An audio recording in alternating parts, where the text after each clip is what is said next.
if you're not strong mentally and you have no willpower, you're gonna continue falling back in this hole versus the man that sits back and goes, all right, motherfucker. This is why I cuss, because this is what is in me. This is what it took for me to be me. Sorry, it didn't take, hey, okay, we're gonna do this today. No, this fucking really sucks. This is real, dude. Reframing the way you're looking at things and seeing opportunities instead of seeing punishments, and instead of seeing downturns in your life, seeing opportunities, it's just going to have such a much better impact on the way where you get to. Every day you wake up, you're gonna probably be set back for the first 4 weeks before you lose significant weight, because of the mind is gonna be fucking with you the whole time. There's no dopamine. There's no dopamine in there at 300 pounds. You got nothing. Your hormones are shot. You have to envision something that is more powerful than you. Something has to get you out of bed, and you have to create it. It has to be false, because you're not it. You're a fat piece of shit, and that's the reality of it. So you have to create a false reality to live in that, just to get to work on yourself. You want to be more disciplined? Get after it. That's it, man. Get up early, do some kind of workout, eat good foods, clean your room, make a list of things that you're supposed to do in your life, and then wake up in the morning and do those things that you put on the list. That's what discipline is. And no, it is not easy. But you're not going to get it from anyone else but you. And it's worth it. And it is the thing that is going to bring you freedom. You're not looking at the truth in front of you. The truth in front of you is it sucks. It's painful. It's fucking mind-numbing. And that is the truth. And that's why a lot of people don't like listening to me, because this is what it takes, creating another voice and sometimes going at it alone.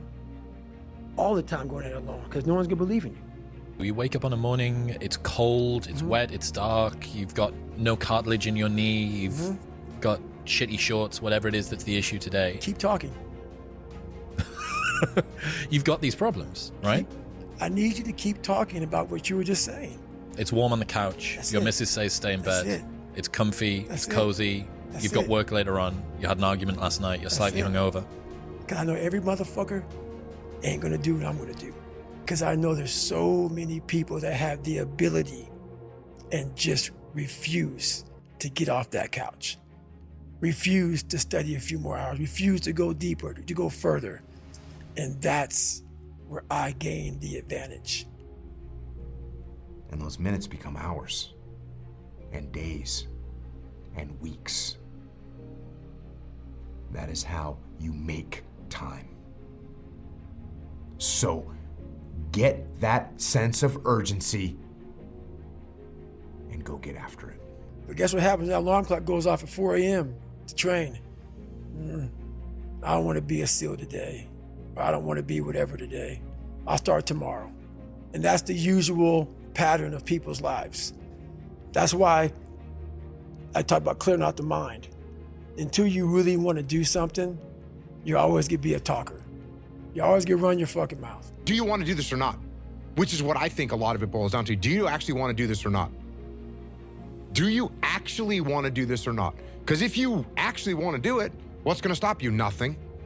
And if you don't really want to do it, what's going to stop you? Just about anything that comes up. Just about any obstacle that gets in your way becomes an excuse. It becomes a reason. It becomes a rationale for not proceeding down that path. So if you wake up in the morning and you don't want to do something, you don't care enough about yourself. And that's what you need to really research is, man, why am I not doing this for myself? Because that is the number one purpose in life, is to better oneself. Go do something that's hard. Go try and accomplish something that's hard. You may win, you may lose, you may succeed, you may fail. I'll tell you what, you'll be better. If you avoid those things that are hard, if you don't accept that challenge, if you don't step up and step into that cold water, and you sit on your couch and eat Doritos, I can tell you this is not a good move. And your brain is the most powerful weapon. I talk about that in one of these chapters. Your brain is the most powerful weapon in the world. Once you put away your phones and your computers and all that shit we have nowadays, yeah, it's great. We're up to date. But your brain is the only thing you have when you're going through depression, when you're going through hard times, when you're going through death, real life shit. You can't Google that shit, man. You're alone. Just get up, move towards that challenge, whatever that challenge is. Move towards that challenge and go attack it. And you may be successful and you may not be successful, but you will be better. And the next challenge, you're gonna be more prepared for. And the next challenge after that, you're gonna be even more prepared for. You may have a shrink you're going to, you may have a best friend you're going to, but there's 24 hours in the day where you're alone in this brain, and your brain is talking to you in all kinds of ways, and it wants to control you and pull you in these different pockets. If you can't control your own brain and your brain controls you, you're fucked. You got to tell your brain where you want to go and how you want to go and how you want to get there. You got to control it. If not, it's over. Feel motivated right now, you might not feel motivated in 15 minutes. Therefore, I can't rely on it. So I'm not going to put any money on just being motivated because it doesn't really matter to me. So the daily actions that I take aren't from motivation. They're just from discipline. Like I said earlier, I'm not going to get up and go through some big debate about, well, really, do I really feel like doing this? No, I don't feel like doing this, but it doesn't matter. So I'm just going to go do it. Like when I was losing 106 pounds in 3 months, the first 2 months or first 2 weeks, it's like I was gaining weight. I would lose a pound, gain 2. So I was just failing. I kept failing and kept failing and kept failing. So I had to teach myself how to fail right. And what that means is when I fail, I can't spend much time in that fail zone. I have to be able to get up and get after the next day just as fast, because my goals were to be a Navy SEAL.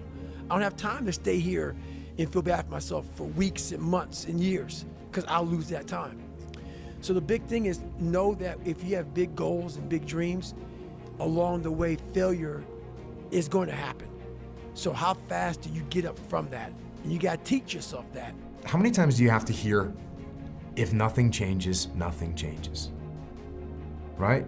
We all have heard this. I don't even know where it comes from. I probably heard that first when I was 10 years old. If nothing changes, nothing changes. And yet somehow we expect things to change. We expect things to change. You think you're gonna get in better shape. You think you're gonna get more money. You think your relationship is gonna improve. You think you're gonna get promoted. You think you're gonna get a raise. You think the world is going to get better without you doing anything, but it isn't.